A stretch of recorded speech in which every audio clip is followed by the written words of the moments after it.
Oke ya, kita lihat kompetensi dasarnya terlebih dahulu.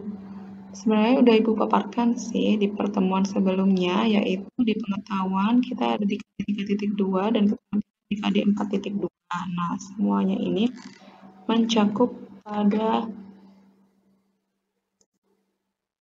materi statistika. Nah, apa yang akan kita pelajari pada materi statistika ini? What will we learn? Yang pertama yaitu tentang istilah dalam statistika. Yang kedua, menyajikan data tunggal dalam bentuk tabel distribusi frekuensi, diagram batang, diagram lingkaran, diagram garis, dan diagram batang daun. Nah, selanjutnya kita akan mengenal istilah dalam statistika terlebih dahulu. Apa saja? Tentu saja yaitu yang namanya statistik. Statistik adalah kumpulan fakta berbentuk angka yang disusun dalam daftar atau tabel yang menggambarkan suatu persoalan.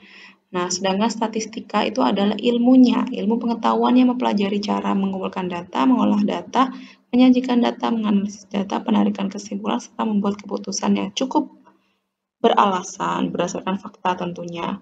Sekarang perbedaan data dan datum. Data itu kumpulan angka, kalau datum itu adalah bentuk tunggal dari data.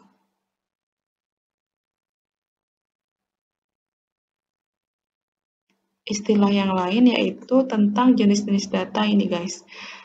Jenis data yang pertama yaitu data kualitatif, yaitu data yang menunjukkan sifat atau keadaan objek. Contohnya data tentang mutu atau kualitas gabah kering, data tentang rasa makanan, dan lain-lain. Kalau kuantitatif itu menunjukkan jumlah ukuran objek yang disajikan dalam bentuk bilangan. Contohnya tentang luas petak sawah, data tinggi badan, berat badan, dan lain-lain. Terus data diskrit. Dan diskrit itu adalah data yang diperoleh dengan cara menghitung jumlah siswa kelas 12 SMA misalkan, seperti itu. Istilah selanjutnya adalah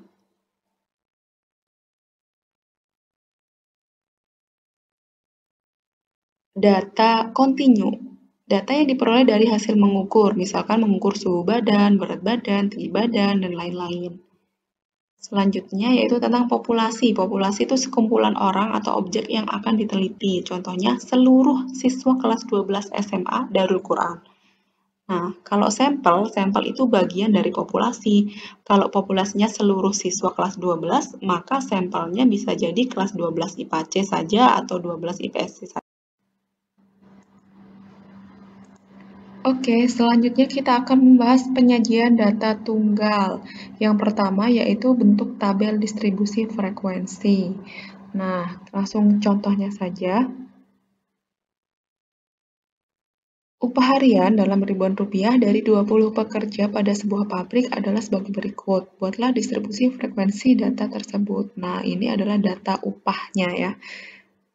Oke, namanya juga tabel, berarti kita harus membuat tabelnya terlebih dahulu.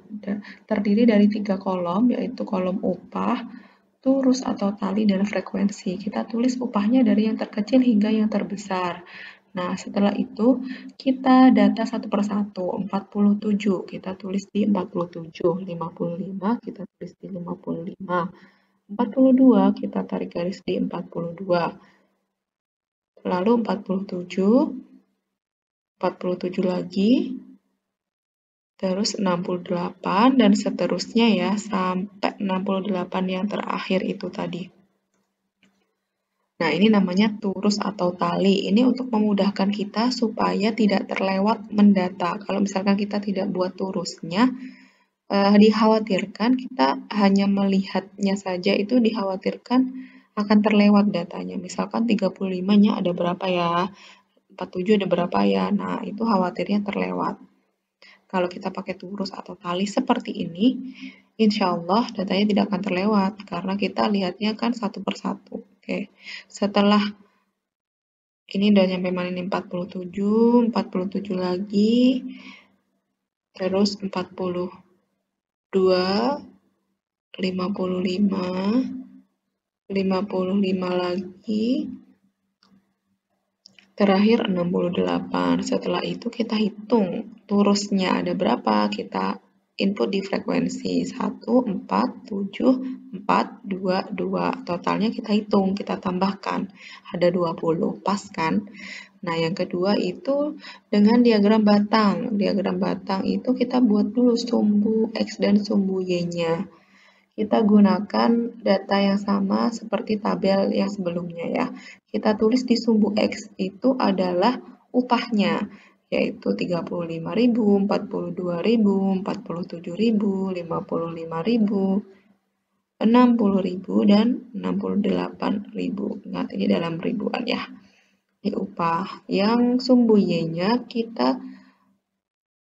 tempatkan frekuensinya. Nah, karena itu paling tinggi kan 7. Jadi kita bisa menempatkan yang paling kecil 1, 2, 3, 4, 5, 6, 7 yang terbesar. Oke. Setelah itu kita buat deh batang-batangnya. 35 ada 1, 42 ada 4. Nah, persegi panjangnya ya ini. 55 ada 4, 60 ada 2, dan 68 ada 2. Oke, gampang ya. Selanjutnya itu diagram lingkaran. Bagaimana caranya? Nah, kita buat tabelnya, tabel yang tadi. Oke, diagram lingkaran ini kita butuh derajatnya. Untuk menghitung berapa derajat itu kita lihat dulu berapa frekuensinya. Misal 35 frekuensinya 1, berarti 1 per total frekuensi 20 dikali 360 derajat. Karena satu lingkaran itu kan besarnya 360 derajat, maka ketemu 18 derajat. Begitu seterusnya sampai habis. Nah, kalau 4 ya berarti 4 per 20. Kalau 2 berarti ya 2 per 20 kali 360.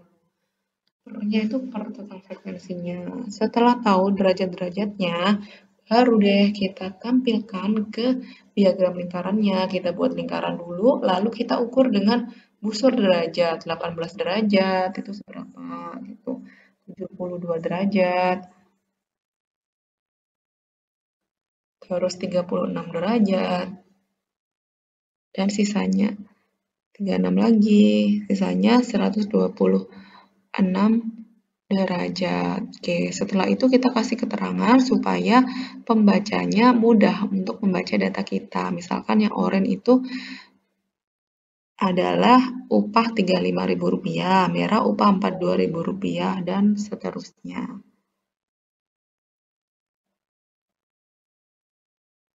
Oke ya, selanjutnya yaitu diagram batang daun. Nah, ini mungkin agak asing ya, kalau yang sebelumnya tadi sudah dipelajari di SMP. Oke, nah kita lihat tabel yang sebelah kiri. Batangnya 35, sebagai batang adalah 3, daunnya 5. Jadi batang itu puluhannya, daun itu adalah satuannya. Karena frekuensinya cuma 1, jadi kita tulis daunnya cuma 1, jadi 5-nya cuma 1. Terus 42, karena frekuensinya 4, maka batangnya 4, daunnya kita tulis 4 kali, 2-nya kita tulis 4 kali. Sedangkan bawahnya ada 47, berarti batangnya tetap 4, daunnya, iya benar, daunnya 7, kita tulis sebanyak 7 kali, karena frekuensinya ada 7, seperti itu. Nah, di bawahnya ada 55, berarti batangnya, ya betul, batangnya 5, daunnya juga 5. 5-nya kita tulis berapa kali di daun? 4 kali, karena frekuensinya ada 4. Setelah itu 60. 60 dan 68, berarti batangnya sama-sama 6 ya. Tapi daunnya yang beda. Satunya daunnya 0, kita tulis 2 kali. 68 berarti daunnya 8, kita tulis 2 kali juga. Oke, selanjutnya penyajian data tunggal diagram garis. Nah, ini caranya sama, hampir sama dengan diagram batang tadi. Nih. Biasanya untuk mewakili data ya diambil secara berkala dari waktu ke waktu. Jadi, diagram garis ini sering digunakan untuk melihat perubahan atau pertumbuhan sesuatu secara berkelanjutan. Misalnya, berat badan anak per bulan, perubahan kasus COVID-19 per harinya, dan lain-lain. Oke, kita langsung ke contoh saja biar lebih jelas. Berikut ini merupakan berat badan bayi dari umur 6 sampai 12 bulan. Ini data berat badannya. Lalu buatlah diagram garisnya. Caranya adalah hampir sama dengan diagram batang. Kita buat dulu sumbu X dan sumbu Y-nya. Oke, sumbu X-nya kita letakkan usianya, yaitu 6, 7, 8, 9, 10, 11, 12. Ya usianya dalam bulan kan.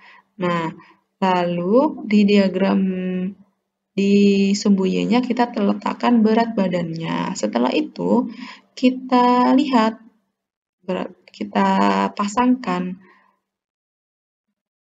umur 6 bulan beratnya 6,5, umur 7 bulan beratnya 7,3 dan seterusnya sampai umur 12 bulan beratnya 10 kilogram.